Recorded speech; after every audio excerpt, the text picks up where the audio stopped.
Pakiramdam mo din ba na naiiwan ka? Or hindi ka paborito ni God? Or hindi niya naririnig yung panalangin mo? Hindi ka naman nag-iisa doon? Ganun din ako.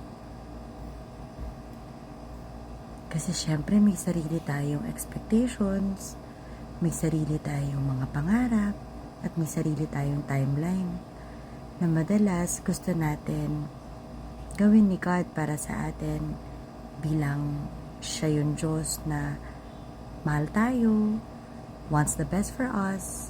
So we're kind of hoping that He's gonna give us what we want and what we think is best at our own timeline. Minsan ba nakakumpara mo yung sarili mo sa iba at nasasabi mong bakit kaya mas maganda yung buhay nila kaysa sa akin? Ano kaya pwede kong gawin para maging kasing blessed nila? Or what have I done? Bakit hindi ako kasing blessed nila? Iba-iba kasi talaga tayo ng definition ng blessings. At marami sa atin, ang akala is basta binigay ni God yung prayer natin, ibig sabihin nun, blessed na tayo. Basta marami tayong pera, nakukuha natin yung mga pangarap natin, matik, blessed na tayo. Pero alam mo ba na kung wala si God dun sa picture, kung wala si God dun sa next step natin, mako-consider na hindi yun blessing? Kasi kung hindi lang din naman galing sa Kanya, at kung hindi lang din naman yun yung best na gusto niya for us,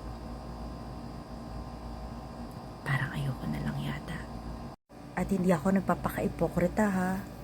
It doesn't mean na gusto ko yung will ni God is hindi ako naiinggit sa iba. Wala akong feeling na parang sana ako din. Syempre may ganun. Pero sa araw-araw, I seek God's will and ask Him, what does He really want for me? And I ask God na though I don't understand Him, though I don't really understand what He's trying to do in my life, help me, Lord, to release that heart na gustong laging may self-control and finally let go and let Him be the Lord of my life. Yung 100% letting go. And yes, I would still question. And yes, I'm still gonna ask. But in the end, despite masakit, despite not understanding everything,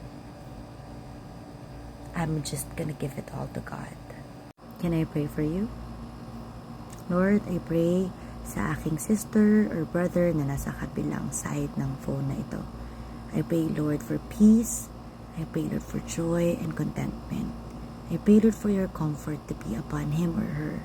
Yakapin mo sila, Panginoon, sa mga oras na kailangan nila ng comfort at karamay.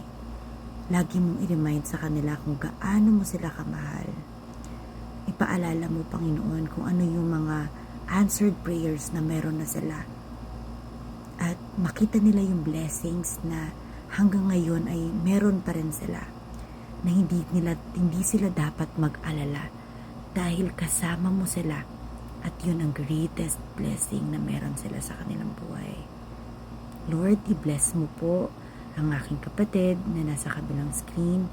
And I pray, Lord, for your blessings. And I pray, Lord, na ang maging will or kagustuhan nilang gawin ay yung pinaka-will and purpose mo sa kanilang buhay. Be with them, Lord, all the time. And I pray, Lord, na sa season na ito ay maging closer sila sa inyo. Salamat, Panginoon, sa inyong pagmamahal at sa inyong banal na dugo. In Jesus' name we pray. Amen. Have a good Wednesday. God bless.